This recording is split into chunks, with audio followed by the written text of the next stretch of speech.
Olá, bem-vindos e bem-vindas ao Território Escolar. Aqui hoje mais um programa da série que estamos dedicando a investigar as conexões entre educação e democracia. Conexões complexas e conexões de mão dupla também. A educação ajuda a construir regimes democráticos e a trajetória escolar é ajudada, é auxiliada se ela acontecer num ambiente democrático.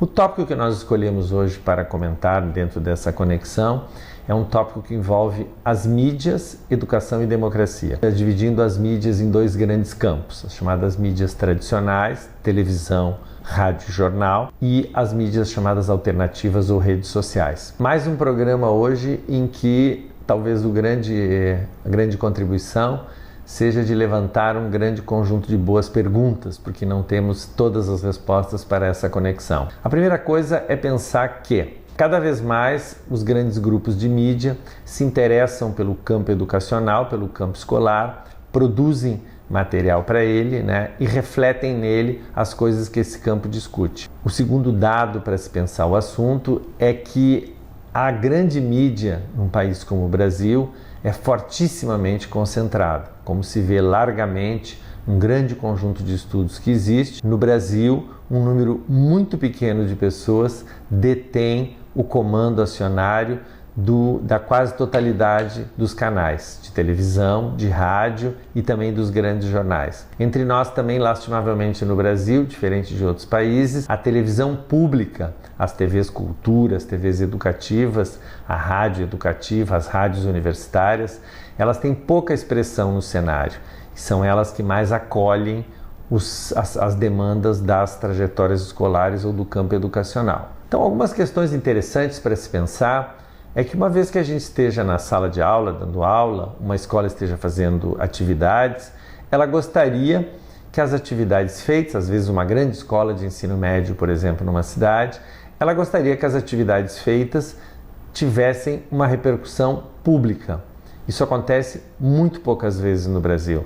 A gente tem um predomínio enorme da divulgação midiática, nos grandes canais, das escolas privadas, que são em número muito pequeno. Vale a pena sempre lembrar o número. No Brasil, entre 80% e 85% dos alunos e alunas estudam na rede pública de ensino. Isso significa que não há como construir um projeto de nação, não há como desenhar um projeto de Brasil sem levar em conta a rede pública. Uma outra questão interessante para ser pensada é que, enquanto se está na escola, se aprende também a questão da liberdade de expressão, o direito de manifestar as minhas ideias para os outros, discutir, acolher as críticas, ter um momento de réplica, tréplica no debate, que inclusive é próprio do pensamento científico e é um exercício que ajuda não só na socialização, mas também na aquisição do chamado método científico ou de como a gente encaminha as coisas na ciência. No Brasil também,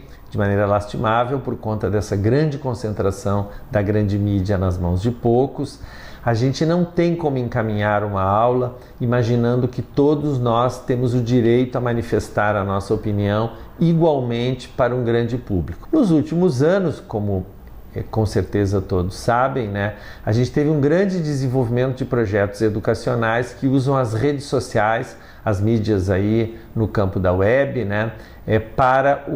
para as trajetórias escolares e o campo escolar. Essa é uma aposta que nós temos hoje em dia, é que a gente consiga furar o bloqueio da comunicação, mostrando os trabalhos dos nossos alunos e alunas, mostrando as atividades escolares, exercitando os nossos alunos e alunas nesse debate público sobre quais temas forem, desde temas mais propriamente científicos até temas mais políticos, usando as redes sociais. Então, com certeza, cada vez é mais importante para assegurar um campo democrático denso, que as escolas se valham, e os alunos são sempre muito especialistas nisso, dessa série de recursos hoje em dia das mídias sociais, Mesmo assim, a disputa por um espaço na chamada grande mídia, uma escola ter a possibilidade de mostrar o que ela faz num programa de televisão de grande alcance, por exemplo, que passe no horário nobre, é uma demanda importante e faz parte do jogo democrático. Em muitos países europeus, por exemplo, assim nós temos fortes televisões públicas, onde é possível que os alunos, e isso seria muito bom para eles e para a escola, possam mostrar as suas atividades, né? Tratamos então no programa de hoje de algumas relações que envolvem a questão da mídia, da grande mídia e sua concentração, dos processos educacionais e das trajetórias escolares, né?